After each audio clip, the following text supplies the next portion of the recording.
What's happening, world? B Marsh Boxing, and we back at it. Back at it with another boxing video. What we doing today? Long time I ain't been up on one of these in a long time, so we back at it today. Controversial decisions. You already know, man. It's been quite a while. It's been quite a while, man.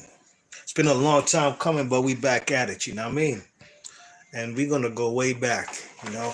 I could do the obvious controversial decisions. Ray Leonard versus Marvin Hagler, Floyd Mayweather versus Castillo, Holyfield, Lennox Lewis. I could go through all of those, but I ain't gonna lie, man. I do like to dig in the crates, you know what I mean? I like to dig through the film study. And we gonna go back to 1963 right here, you know what I mean? 1963, we gonna take you back to the Las Vegas Convention Center, Las Vegas, Nevada. We got the unified, undisputed light heavyweight titles of the world, WBA and WBC, and the ring and lineal titles being held by the man Harold Johnson. Harold Johnson's a good fighter out of Pennsylvania. You know what I mean? Trained out in Philly. Was a very good fighter. You know what I'm saying? And he's a champion in this fight, and the contender is Willie Pastrano. Willie Pastrano, Italian guy from New Orleans, Louisiana, but fights out of the Fifth Street Gym. Angelo Dundee's Fifth Street Gym. As a matter of fact, Angelo Dundee is his trainer for this World Championship fight that we covering right about now. You know what I mean? So Willie Pastrano, interesting character. You know what I mean? His style is it's very look, his style is, he's an orthodox fighter, but his style is very crafty. He's a slick fighter.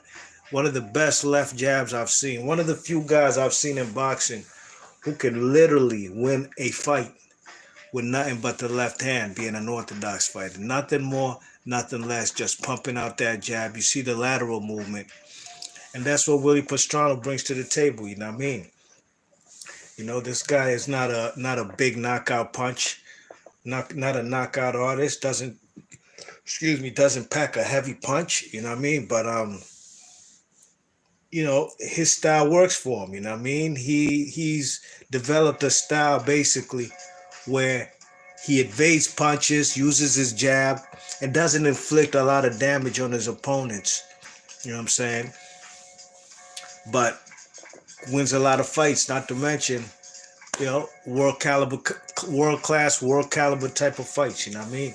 Now, but before this fight, the best fighter that Willie Pastrano had faced was Archie Moore, and I believe they had a draw, if I ain't mistaken, you know what I mean? If I'm not mistaken, they had a draw, and Willie Pastrano, you know what I'm saying?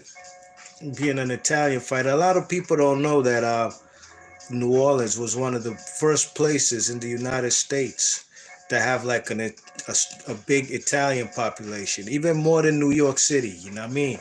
In the very beginning, when a lot of immigrants from Italy came over here to the United States, there was a lot of them over there in Louisiana, New Orleans, you know what I'm saying? New Orleans is a very multicultural place, and that's where Willie Pastrano's from, you know what I mean? But like I said, he had his best fighter he had fought before this world title fight was Archie Moore, you know what I mean? And Archie Moore is actually Harold Johnson's biggest rival. They fought about 4 times, you know what I'm saying? I believe them fellas, Archie Moore probably won the first 2. Then the third fight, the rubber match, Harold Johnson won the rubber match. But in the final fight, they fought 4 times. The final fight, he got knocked out. You know what I mean? Yes, indeed, he got knocked out.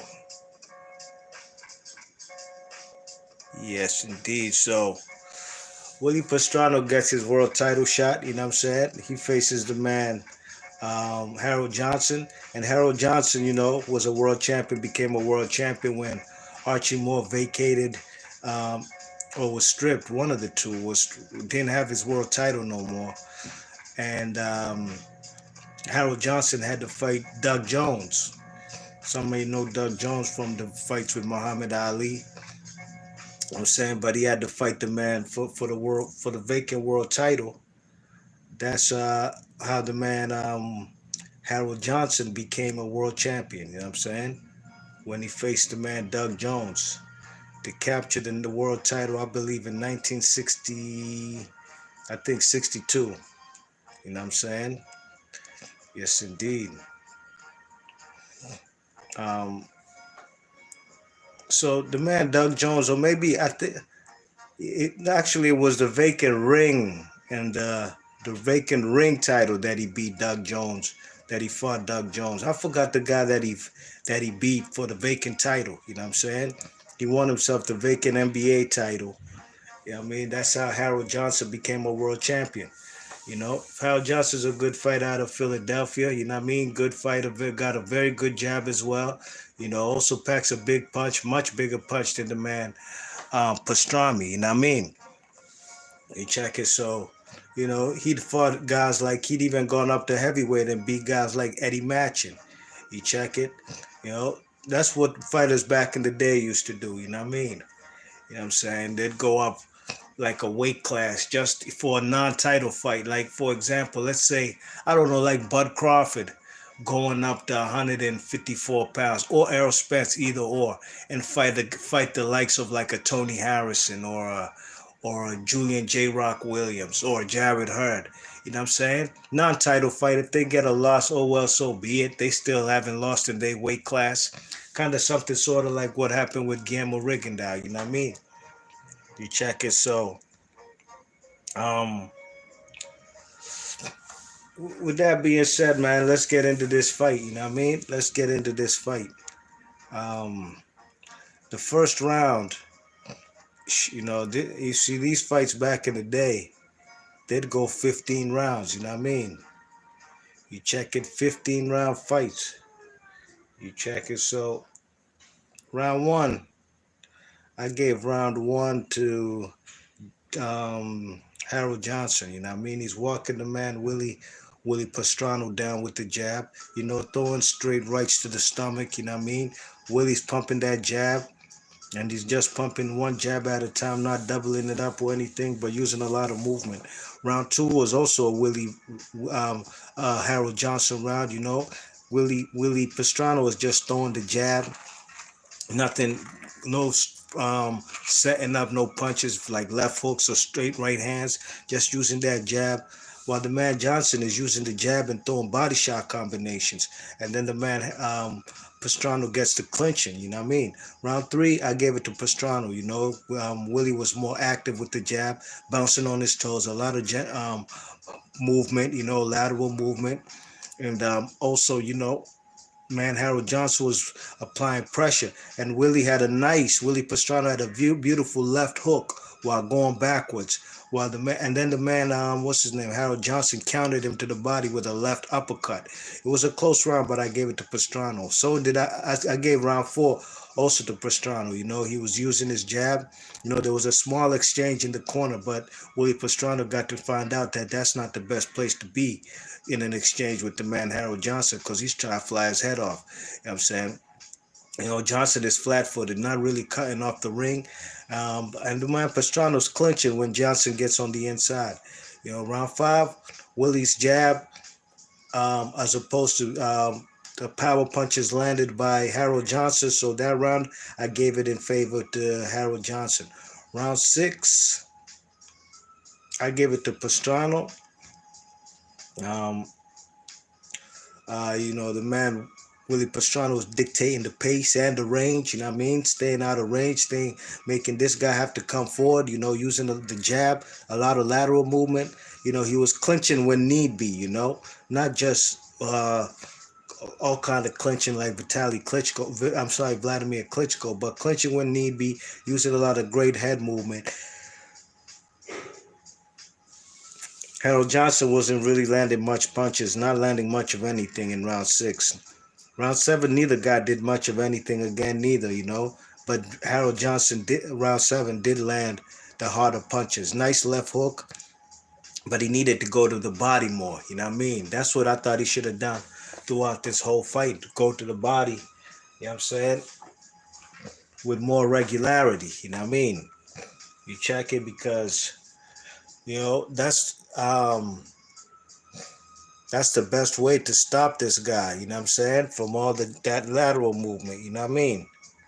You check it. So that's one point. That's one point I thought that the man Harold Johnson needed to really attack the body more. Round 8, Harold Johnson's applying pressure. Willie's, his jab.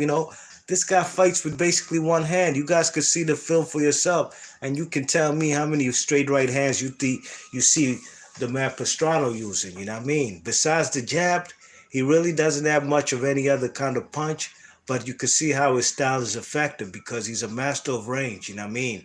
Very good with the head movement. You see right there, he blocks the punch. He got his right hand up at all times. You know what I'm saying? You check it, got his right hand up. I give him credit for his defense and his boxing skill set. You know what I mean? This is a guy right here. Pastrano, who used to spar with guys like Muhammad Ali and Angelo Dundee's Fifth Street Gym. You know what I mean? So you could actually see some Muhammad Ali-esque technique in Willie Pastrano as you look at the film. Just watch and you shall see. You know what I mean? The eyes don't lie. You check it. Look at the head movement, bob and weave a little bit. Not quite like like Mike Tyson or fighters who come out of Custom Models camp. You know what I'm saying? But definitely has some good head movement. But the lateral movement, Ray Leonard style, Muhammad Ali style, you could see it in that Fifth Street Gym, Angelo Dundee technique. You know what I'm saying? All right. Round 9, Johnson's aggressive now, throwing body shots, and he's luring Willie Pastrano into exchanges, you know what I mean? And in them exchanges, it was all Harold Johnson, combos, by the man Harold Johnson, especially on the inside, and then the way Willie Pastrano gets the clinching, referee got to separate him. Round 10, Harold Johnson's unleashing combos while the man Willie Pastrano's on the ropes. Willie looks gassed at this juncture of the fight in round 10. Remember, this is a 15-round fight. The man Harold Johnson senses, that this guy's getting tired, so he's applying the pressure, cutting off the ring, and he's all over the man Willie Pastrano. Round 11 was a close round, Pastrano using his jab, evading headshots, beautiful head movement, and also lateral movement. And actually was very ineffective aggressiveness from the man Harold Johnson. A lot of, wasn't cutting off the ring, you know what I mean? And if you ain't cutting off the ring with a guy like this guy, what's his name? Willie Pastrano, you're in trouble, man. This guy's going to dance circles around your head. You check it. Round 12. Pastrano's controlling the fight with one hand. You know what I mean? Occasionally switching stances. He's slipping and evading shots. Looked like he got himself a second wind in round 12. You know what I'm saying? Using a lot of head movement, lateral movement. You know what I'm saying? Pumping that jab and keeping this guy at bay and basically keeping the man Harold Johnson in a Stark and Frankenstein mode and where he's not very effective. You know what I mean? You check it. So round 13 was the best round of the fight for the man Harold Johnson, and actually the best punches of the fight from Harold Johnson land in round 11. You know what I'm saying? I'm sorry, not round 11. Round 14. You check it. I'm sorry, round 13. Excuse me. That was the best round for the man Harold Johnson. He caught the man with a straight right hand. Then he proceeded to unleash combinations, just going straight Tasmanian devil on the man Pastrano, to the point Pastrano now he got to clinch severely. You know what I mean? He got to clinch. You check it. He's visibly hurt in round 13. Best round for the man Harold Johnson. Round 14 was a close round. Could have gone either way. It basically comes down to what are you scoring? The power punches landed by Harold Johnson in round 14, or the jabs, and probably, what I'm saying, the more active punching from the man. What's it called? Volume punching from the man. Pastrano. It depends on what you like, you know what I mean? So that's around, I gave it to the man Pastrano, because I thought he landed, from what I seen, him landing the um, more punches, you know what I mean? He was more the volume puncher. And round 15 was also a close round, could have gone either way. Willie Pastrano was dictating the ring generalship using the jab movement, head movement, volume punching and activity and very ineffective aggressiveness from the man Harold Johnson. So with that being said, ladies and gents, I'm gonna give y'all my scorecard. You know what I mean? Harold Johnson versus Pastrano. I gave round 1 to Johnson, round 2 to Johnson, round 3 to Pastrano, round 4 Pastrano, round 5 to Johnson, round 6 Pastrano, round 7 Johnson, round 8 Johnson, round 9 Johnson, round 10 Johnson, round 11 to Pastrano, round 12 to Pastrano, round 10. That's the one where Pastrano got visibly hurt by the man Harold Johnson. I gave that to Harold Johnson. In round 14 and 15, I gave it to the man Willie Pastrano. And even with me giving Willie Pastrano the last 2 rounds, I still had Harold Johnson winning this fight 143 to 142. You know what I'm saying? 1, 2, 3, 4, 5, 6, 7, 8. 8 rounds to 7. That's how I had this fight, y'all. 8 rounds to 7 in favor of the man Harold Johnson. I thought he should have kept and retained his undisputed ring and lineal world titles, WBA and WBC, but they snatched it from the man, you know what I mean? And he never, ever, ever again fought for a world title after this particular fight. Um, he was about 30 something. How old was he? About 36 years old in this particular fight, while the man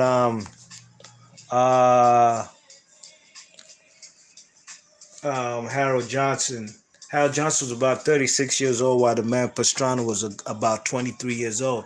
So the age advantage was in Pastrano's hands, and he wanted. They gave him this victory. You know what I mean? I didn't agree with the scorecards. It was a split decision. Only one judge saw it in favor of the man Harold Johnson, but that's okay because the man Harold Johnson, was a good fighter. You know what I mean? He was a very difficult fighter during his era. You know what I'm saying? Willie Pastrano did well for himself. You know what I mean? Becoming a world champion. He eventually lost his world title to a Customado trained fighter in Jose Torres. Light heavyweight Puerto Rican guy. You know what I'm saying?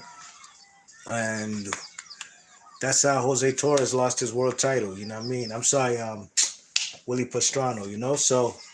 Be Marsh Boxing, leave your thoughts and comments. Let me know how you guys seen this, if you've seen this fight, and let me know how you guys scored it. You know what I mean? Harold Johnson, the undisputed world champion, versus the contender, Willie Pastrano. Be Marsh Boxing, leave your thoughts and comments. I'm gone.